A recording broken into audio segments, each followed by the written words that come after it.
สิมาเก็บหมักโตนอีกเนาะมันนี่ทำไมพี่น้องหมักโตนเรียกว่าหมักฟักบอกเขาจะห้องเนาะเราก็สิมาเก็บอีกวันนี้เก็บถุกมือพี่น้องเลยบ้านถุกมือเก็บบะมือวันนี้เก็บมืออื่นบ่ได้เก็บมือฮือเก็บเนาะหมักโตนพอดีเลยลูกดีงามๆพี่น้องพอดีไส้มันเนาะ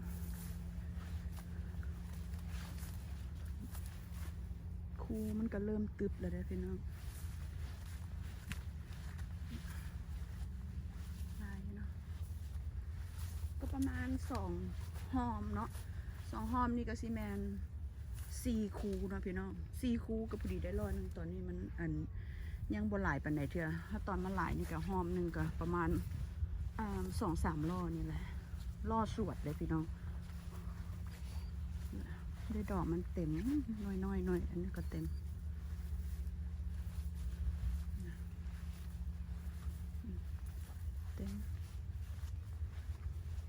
อันนี้ก็ตอนนี้เขาก็มีหมักโตนแล้วเนาะมีเกือบเอวิติงแล้วเขามีอยู่ส่วนนะยกเว้นมะเขือเพาะเนาะ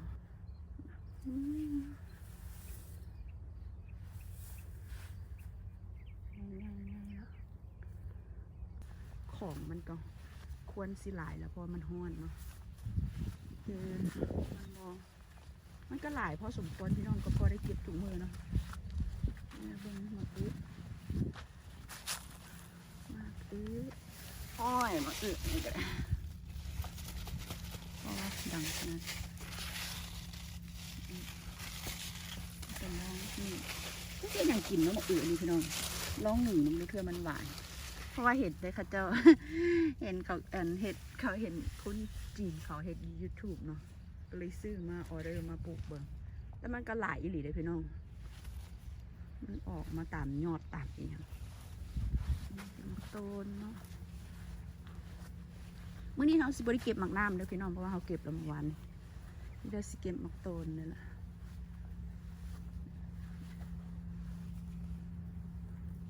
เขาก็สิไปเก็บกันต่อนะพี่น้องมื้อนี้107อากาศร้อนเลยพี่น้องเราก็เลยมาแต่เช้ามาแต่6 โมงพุ่นมื้อนี้หั่นนะพี่น้องว่าสิตื่นไวแต่ว่าตื่นบ่ไหว เขาก็มาเก็บกันเลยนะพี่น้องเนาะ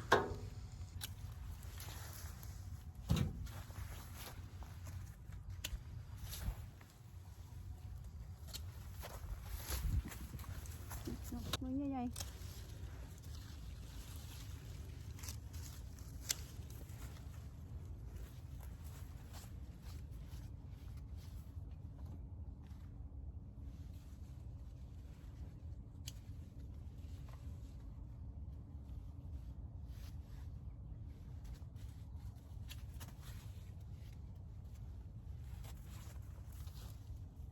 เก็บมักต้นต้องได้ปกหน้าปกตาดีๆนะพี่น้องก้อนใหญ่ๆจริงกับกูแล้วเพราะว่ามันคายเลยพี่น้อง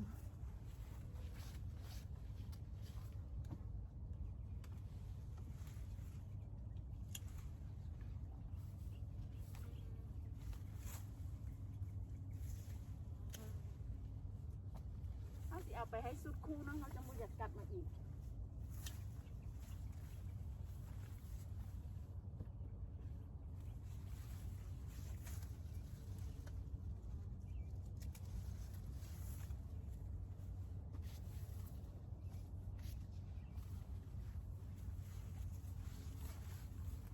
คู่หนึ่งเนาะนี่เนาะพี่น้องเนาะประมาณหอมหนึ่งเนาะอันนี้หอมหนึ่งเด้อพี่น้องเด้อหอมหนึ่งมี2 คู่เนาะคู่นี่กับคู่นี่ละหอมมีหอมหนึ่งเนาะอันนี้เอากระชิยุ่งไปไว้ตุ่มเนาะนักพี่น้องเลยเอาสิไปเนาะเพราะว่าดุมล่อเขามันก็อยากแวบตัวนี้ก็ได้ประมาณ6 บล็อกนี่แหละประมาณ6-7 บล็อกเนาะบล็อกละ40 พาวเนาะพี่น้องเนาะแต่ละล่อมันก็สิประมาณนี้เนาะเป็นไงปัญหาพี่น้องเลย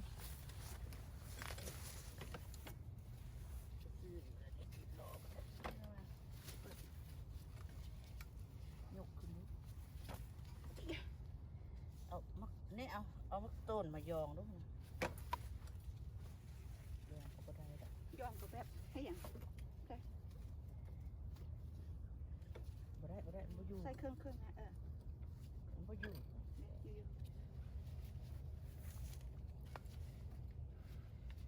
มันหลายจนเต็มพี่น้องเลย หลายแล้วได้กับเครื่อง รอแบบจ่อย หลายแล้วก็บ่ดี ไปบอก ถูกเนาะโอ้ แลนไก่อยู่ไหมพับมันลงไหมแม่ยกอันพับอันนั้นขึ้นแล้วกันนี่เนาะฮ้อนเดี๋ยว รอดีมีก็บอกเอา อ้าวก็นึกว่าตัวนี้มันดีแล้ว เข้าละนี่กินอะไรวะมันนัดมันบ่เข้าอ่ะ รีดมันลงมาบ้างมันเข้า มันบ่ขามันบ่เข้าเบิ่ง อันนี้เราบ่พับอันนี้วะ ฝืดอ่ะ เอานั้นมาขึ้น ซื้ออัน แล้วก็พับมันลงแบบนี้เขาพับลง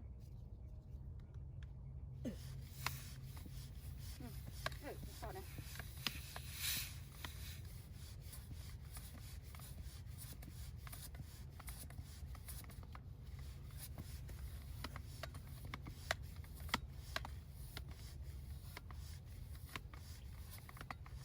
ทำนี่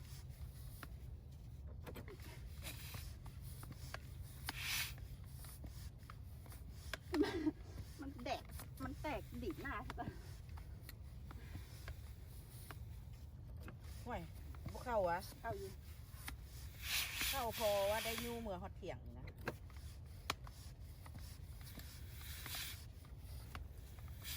กระแข็งดิเข้าแล้วสินะไปหาเถียง ไป หอดปะเนาะ ฮอดอยู่ดอกเบิ่งยกออกก่อนไหมอันนั้นนะยกออกก่อนไหมโอ้ยังบ่ได้ ได้ลีนมันไหม ยังบ่ได้อันนี้โอ้ยเบิ่งยกขึ้นไปนะน้ำค่อยมาเอาอีก เอาเต็มเอาเบิดก่อนเมื่อยสูบกินเลย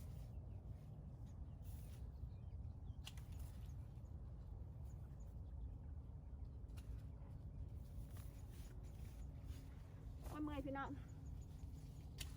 เมื่อยสุดเต็ม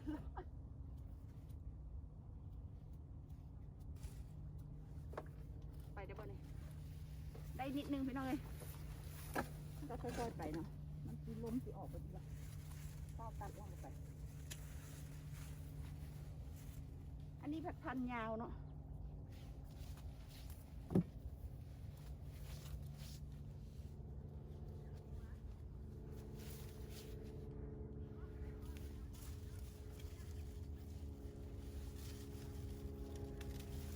อุ้ยไม่ขี้ลายค่ะพุทธตัดทิมนะพี่น้อง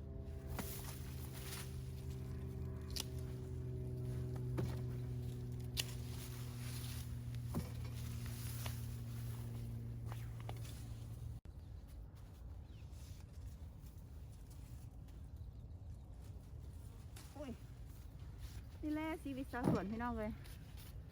ฮ้อนทั้งฮ้อนทั้งหนักเลยพี่น้อง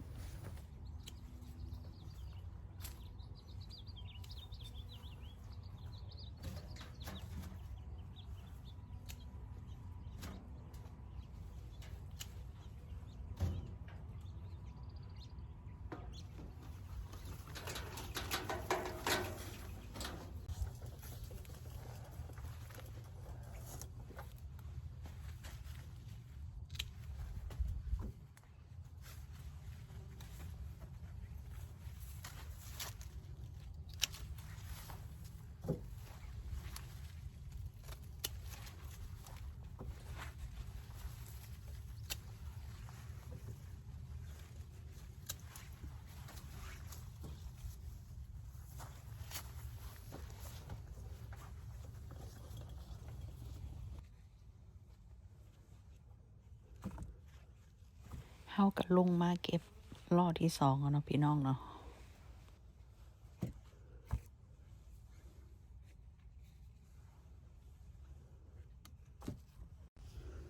มีแต่หน่วยงามๆหน่วยพอดีไซน์เนาะพี่น้องเฮาสิเก็บประมาณนี้เนาะบ่ให้มันใหญ่เกินไปเนาะพอดีมัน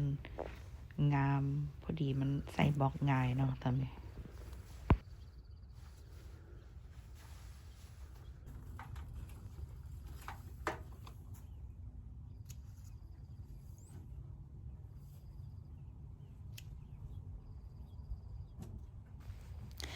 รอบที่3มาแล้วพี่น้อง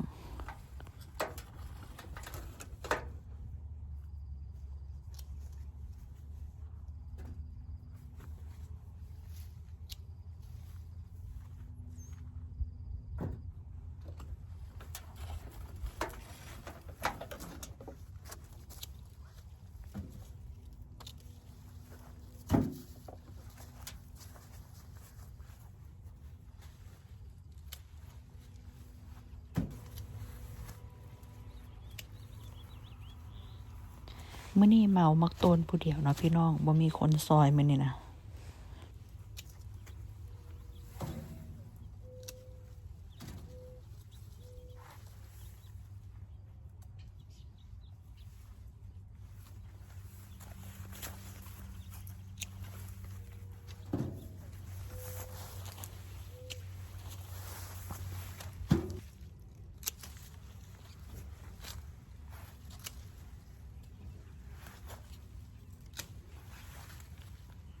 ส่วนของเฮาปีนี้ก็บ่มีหลายเนาะพี่น้องมักโตนมีแค่15คูเนาะ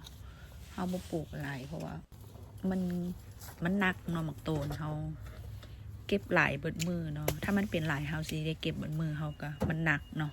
เฮาก็เลยปลูกแค่15คูเนาะปีนี้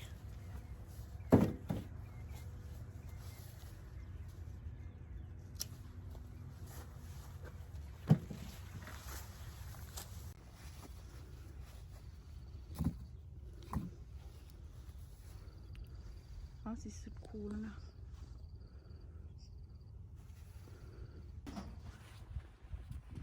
มักโตนอันนี้มักโตนไม่ได้หาล่อเนาะมันมักโตน3 4 5นี่เป็นเรื่องงามๆพอดีเลย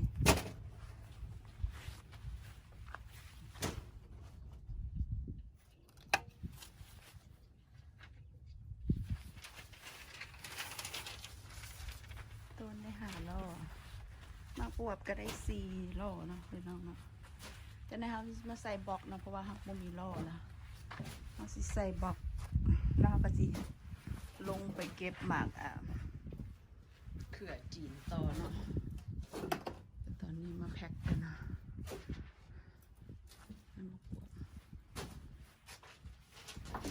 ตอนนี้ก็คือขั้นตอนการแพ็คเนาะพี่น้อง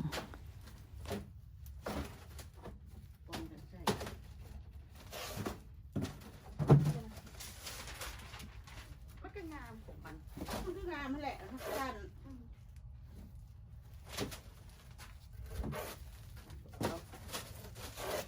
หลายเรื่องหลายมีกันในสิ่งงานจากที่มาหน่วยบ้านหัก35อ้าวทำไมเป็นกันมันก็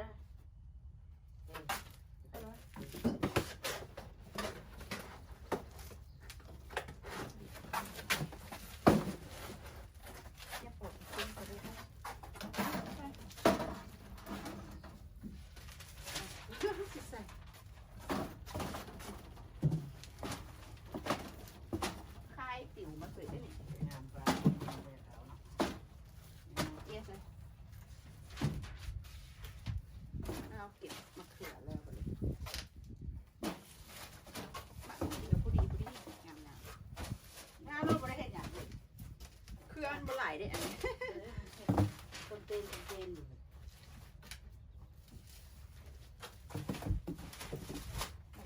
40แล้วอีกน้อยนี่นะแต่ว่ามันทำพอได้น้ำหนัก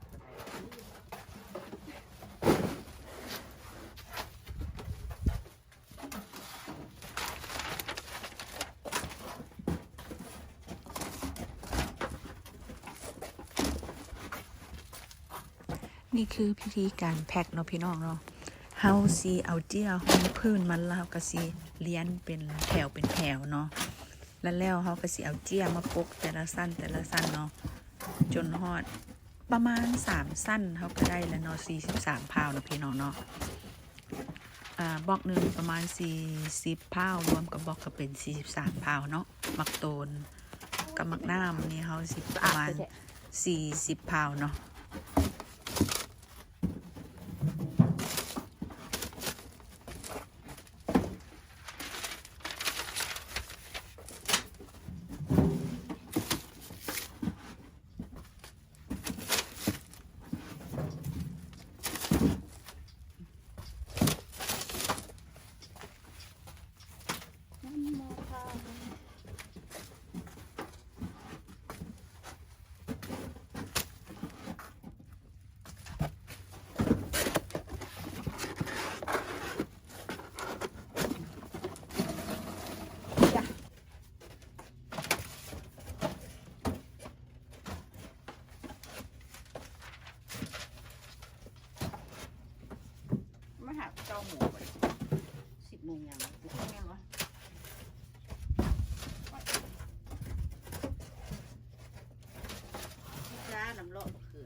น่อยนี่มันหักเอาใส่ซะมันน้อยดิ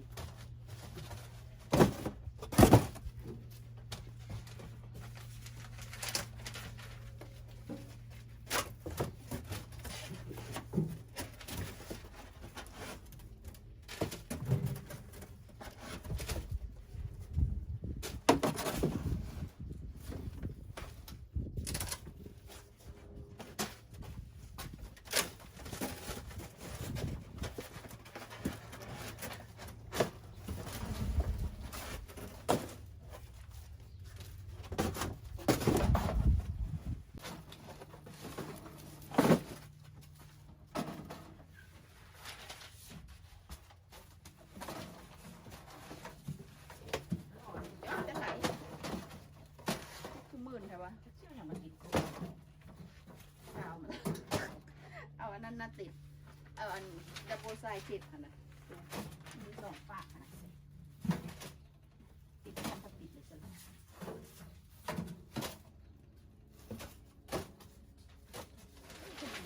มื้อนี้ก็สิได้จบคลิปเพียงเท่านี้เนาะพ่อแม่พี่น้องเนาะอันนี้ก็ถ่ายไว้ดนแล้วเนาะตอนยามร้อนพุ่นเนาะเพราะว่าถ่ายไว้แล้วบ่มีเวลาลงเนาะก็เลยหาก็มาลงย้อนหลังให้พ่อแม่พี่น้องเบิ่งเนาะจังได๋ก็สิทยอยลงคลิปให้เบิ่งเนาะว่าเฮาเก็บหยังแหน่อยู่ในสวนเฮาในปีนี้เนาะแล้วพอกันใหม่คลิปหน้าเนาะพ่อแม่พี่น้องเนาะขอบใจหลายๆเนาะสบายดี